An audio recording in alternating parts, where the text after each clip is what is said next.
पांडव जब वनवास में थे तब की यह बात है। राजा धृतराष्ट्र हस्तिनापुर पर राज कर रहे थे। धृतराष्ट्र के बेटे दुर्योधन के हाथ में राज्य का कारोबार था, ऐसा कहना अनुचित नहीं होगा। एक बार महर्षि दुर्वासा अकस्मात कौरवों के दरबार में आए। यद्यपि वे अकस्मात आए थे, दुर्योधन ने उनका यथोचित आदर सत्कार किया।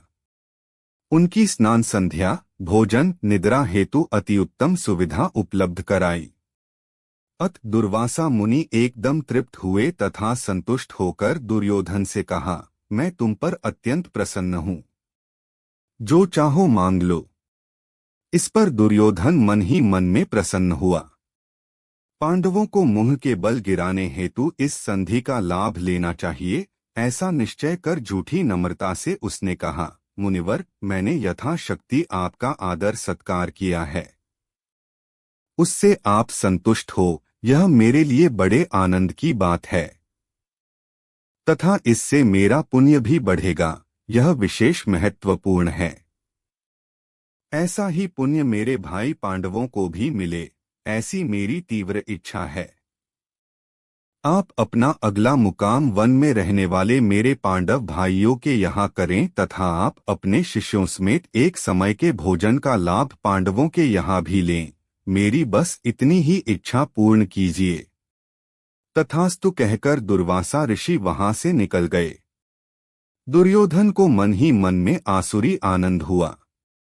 वनवास में रहने वाले दरिद्री पांडव इतने लोगों को भोजन तथा आदरातिथ्य की व्यवस्था नहीं कर सकेंगे तथा उन्हें दुर्वास ऋषि के बहुचर्चित क्रोध का ऐसा अनुभव होगा कि पांडवों का गर्वहरण होगा। दुर्योधन मन में ख्याली पुलाव पका रहा था।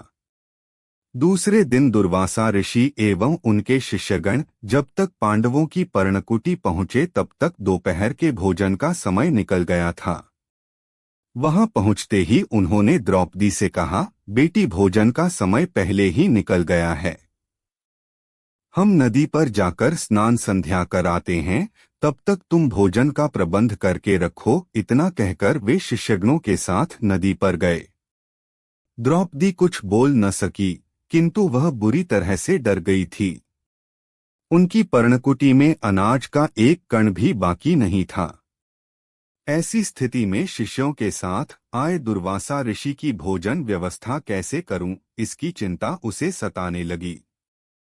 अंत में उसने भगवान श्री कृष्ण को आर्तता से पुकारा। इस संकट से बाहर आने हेतु बस श्री कृष्ण ही अपनी सहायता कर सकते हैं, यह बात वह जानती थी। आश्चर्य की बात, साक्षात भगवान श्री कृष्ण वहां प्रकट हुए तथा उन्होंने द्रौपदी से भोजन की ही मांग की। वह सुनकर विवश हुई द्रौपदी ने उन्हें सत्य परिस्थिति बताई। कृष्ण ने कहा, घर में जो भी होगा ले आओ। द्रौपदी ने घर भर में ढूंढा, किंतु उसे कुछ भी नहीं मिला। एक थाली में साग का एक छोटा सा पत्ता चिपका हुआ उसे दिखाई दिया। उसने वही श्री कृष्ण को खाने को दिया। श्री कृष्ण ने वह खाया और उनका पेट भरने से वह तृप्त हो गए। इतना तृप्त हुए कि उन्होंने तृप्ति से डकार दिया। उसी क्षण स्नान हेतु गए दुर्वासा ऋषि एवं उनके शिष्यगणों को भी लगा जैसे उनका पेट भर गया है तथा वे डकार देने लगे।